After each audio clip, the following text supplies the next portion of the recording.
ಶ್ರೀ ಮುಗಿತ ಅದ್ಭುತ ಅದಮ್ಯ ಅಗೋಚರ ಲಿಂಗವೇ ಕೂಡಲ ಸಂಗಮ ದೇವನೀಯ ನಿಮ್ಮ ಕರಸ್ಥಳಕ್ಕೆ ಬಂದು ಚೆಲುಕಾದಿರಯ್ಯ ಬಸವಣ್ಣನವರ ಸುಂದರವಾದ ವಚನವನ್ನ ನೀಡುತ್ತಾ ಎಲ್ಲರಿಗೂ ನನ್ನ ನಮಸ್ಕಾರಗಳು. ಮೊದಲನೇದಾಗಿ ಇವತ್ತು ನಾವು ಪತ್ರಿಕಾ ದಿನಾಚರಣೆಯನ್ನು ಆಚರಿಸ್ತಾ ಇದ್ದೀವಿ. ಪತ್ರಿಕೆ ಅಂದ್ರೆ ಏನು? News paper. ಅದರಲ್ಲೇ ಇರುತ್ತೆ ನಾರ್ತ್ ಈಸ್ಟ್ ವೆಸ್ಟ್ ಸೌತ್ ಅಂತ. ಅಂದ್ರೆ ಜಗತ್ತಿನ ಮೂಲೆ ಮೂಲೆಯಲ್ಲಿರುವ ಎಲ್ಲಾ ಸುದ್ದಿಯನ್ನ ನಾವು ಕುಳಿತಲ್ಲಿಯೇ ತಿಳ್ಕೋಬಹುದು. ಅದು ಪತ್ರಿಕೆಯಿಂದ. ಪತ್ರಿಕೆ ಅಂತಂದ್ರೆ ಸಾರ್ವಜನಿಕರು ಮತ್ತು ಸರ್ಕಾರದ ಮಧ್ಯೆ ಇರ್ತಕ್ಕಂಥ ಒಂದು ಸಂವಹನ ಮಾಧ್ಯಮ ಅಂತ ಹೇಳ್ಬೋದು. ಪ್ರಜಾಪ್ರಭುತ್ವದ 4ನೇ ಅಂಗ ಈ ಪತ್ರಿಕೆ ಅಂತ ಹೇಳ್ಬೋದು. ರಾಷ್ಟ್ರದ ಕನ್ನಡಿ ಪತ್ರಿಕೆ ಅಂತ ಹೇಳ್ಬೋದು.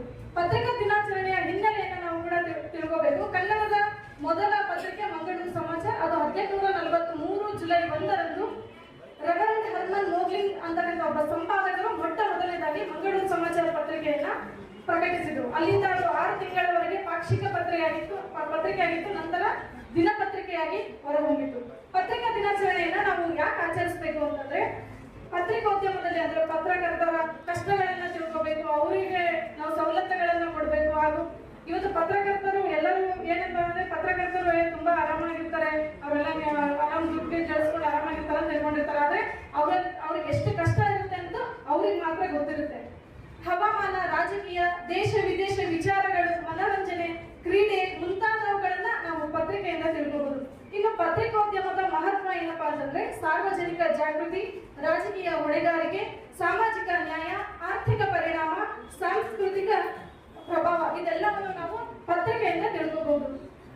ಆಮೇಲೆ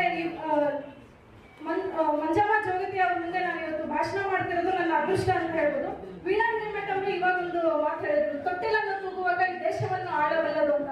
ಅದು ಇವಾಗ ಹಳೇದಾಗಿದೆ. ಇವಾಗಿನ ಕಾಲದಲ್ಲಿ ಏನ್ ಹೇಳ್ಬೋದು ಅಂತಂದ್ರೆ, ಸೌಟನ್ನಾಗಿ ಇವಾಗ ಈ ಗನ್ನನ್ನು ಹಿಡಿದು ದೇಶವನ್ನು ಕಾಯಬಲ್ಲದು ಅನ್ನೋ ಮಾತನ್ನ ಹೇಳ್ಬೋದು. ಇವತ್ತು ಮಹಿಳೆಯರು ಕೂಡ ದೊಡ್ಡ ದೊಡ್ಡ ಸಾಧನೆಯನ್ನ ಮಾಡಿ ಉನ್ನತಿಯಲ್ಲಿದ್ದಾರೆ. ಈಗ ಒಬ್ಬ ವ್ಯಕ್ತಿ ಸಾಧನೆಯನ್ನ ಮಾಡಬೇಕು ಅಂತಂದ್ರೆ, ಒಬ್ಬ ವ್ಯಕ್ತಿಗೆ ಯಾವ ರೀತಿ ನಮ್ಮ ಸಾಧನೆ ಇರಬೇಕು ಅಂತಂದ್ರೆ, ಒಂದು ಚಿಕ್ಕ ಕತೆ ಬರುತ್ತೆ. ಏನಂದ್ರೆ, ಒಂದು ನೋಟ್ ಅಂದ್ರೆ ಹಣ ಮತ್ತೆ ಒಂದು ಕಾಗದದ ತುಂಡು ಎರಡು ಮತ್ತೆ ಕನ್ವರ್ಸೇಷನ್ ನಡೆದಿರುತ್ತಂತೆ. ಅವಾಗ ಆ ಕಾಗದದ ತುಂಡು ನೋಟ್ ಹೇಳುತ್ತಂತೆ, ಹಣಕ್ಕೆ ಹೇಳುತ್ತಂತೆ, what is the difference between you and me? You are also just a piece of paper like me ಅಂತ ಹೇಳುತ್ತಂತೆ. ನಿನ್ನ ಮತ್ತೆ ನನ್ನ ಮಧ್ಯೆ ಇರೋ ವ್ಯತ್ಯಾಸ ಏನೂ ಇಲ್ಲ, ನೀನು ಕೂಡ ಒಂದು ಕಾಗದದ ತುಂಡು, ನಾನು ಕೂಡ ಒಂದು ಕಾಗದದ ತುಂಡು ಅಂತ ಹೇಳಿದಾಗ ಆ ನೋಟ್ ಹೇಳುತ್ತಂತೆ, yes I am also just a piece of paper like you, but I never seen a dustbin in my life ಅಂತ. ಎಂತ ಕಾಗದ ಆಗಿದ್ರು ಕೂಡ ಒಂದಲ್ಲ ನಾವು ಡಸ್ಟ್ಬಿನ್ ಹಾಕಿ ಹಾಕ್ತೀವಿ. ಆದ್ರೆ ಹಣ ಯಾವತ್ತೂ ಡಸ್ಟ್ಬಿನ್ ಕಾಣೋದಿಲ್ಲ. ಎಲ್ಲರೂ ಕೂಡ ವ್ಯಕ್ತಿಗಳೇ, ಎಲ್ಲರೂ ಕೂಡ ಮನುಷ್ಯರೇ. ಅವರ ಮಧ್ಯ ವ್ಯತ್ಯಾಸ ಏನಿರಬೇಕು, ಸಾಧನೆ ಅನ್ನೋದು ಬರಬೇಕು ಅಂತಂದ್ರೆ ಅವರ ವ್ಯಕ್ತಿತ್ವಕ್ಕೆ ಇರುವಂತಹ ವ್ಯತ್ಯಾಸ ಅಂತ ಹೇಳ್ಬೋದು. ಇವತ್ತು ಮಂಜಮ್ಮ ಜೋಗತಿ ಅವರು ನಮ್ಮೆಲ್ಲರಿಗೂ ಸ್ಫೂರ್ತಿಯಾಗಿದ್ದಾರೆ. ಹಿಂದಿನ ಕಾಲದಲ್ಲಿ ತನ್ನ 18ನೇ ವಯಸ್ಸಿಗೆ ತನ್ನ ಮಗ ದಾಮೋದರನನ್ನ ಬೆನ್ನಿಗೆ ಕಟ್ಟಿಕೊಂಡು ಬ್ರಿಟಿಷರ ವಿರುದ್ಧ ಹೋರಾಟ ತನ್ನ ರುಂಡ ಮುಂದ ಒಂದಾಗಿರುವ ಕೊನೆ ಕ್ಷಣದವರೆಗೂ 108 ಮೈಲಿ ಸಾಗಿ ಮೇರಿ ಝಾನ್ಸಿ ನಹಿ ದೂಂಗಿ ಅಂತ ಹೋರಾಟ ಮಾಡಿದ್ರು ಝಾನ್ಸಿ ರಾಣಿ ಲಕ್ಷ್ಮೀಬಾಯಿ. ಅಂತಹ ಒಂದು ವ್ಯಕ್ತಿತ್ವಗಳು ಇವತ್ತು ಪ್ರತಿ ಮನೆಯಲ್ಲಿ ಬೆಳಗಬೇಕಾಗಿದೆ.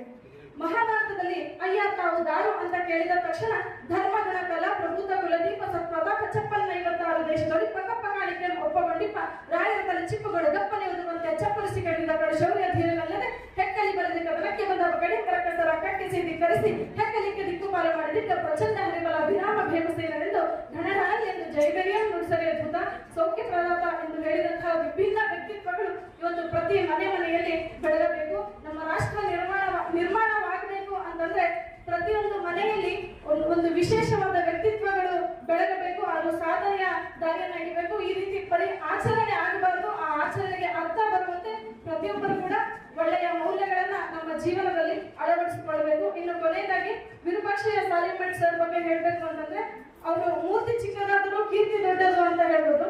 ಅವರು ಸಂಪಾದಕರು ಮತ್ತು ಪತ್ರಕರ್ತರಾಗಿ ಕೆಲಸ ಮಾಡ್ತಾ ಇದ್ದಾರೆ. ಜಂಗಮ ಸಮಾಜದ ಯುವ ಮುಖಂಡರಾಗಿದ್ದಾರೆ ಹಾಗೂ ಸಮಾಜ ಸೇವಕರು ಕೂಡ ಆಗಿದ್ದಾರೆ.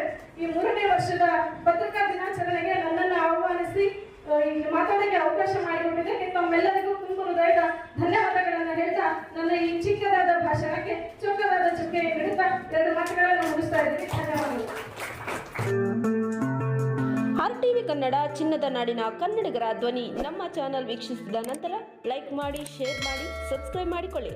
ರಾಯಚೂರು ಜಿಲ್ಲೆಯ ಪ್ರತಿನಿಧಿ ಶ್ರೀನಿವಾಸ್ ಮಧುಶ್ರೀ, ಹಟ್ಟಿ ಚಿನ್ನದ ಗಣಿ. ಧನ್ಯವಾದಗಳು.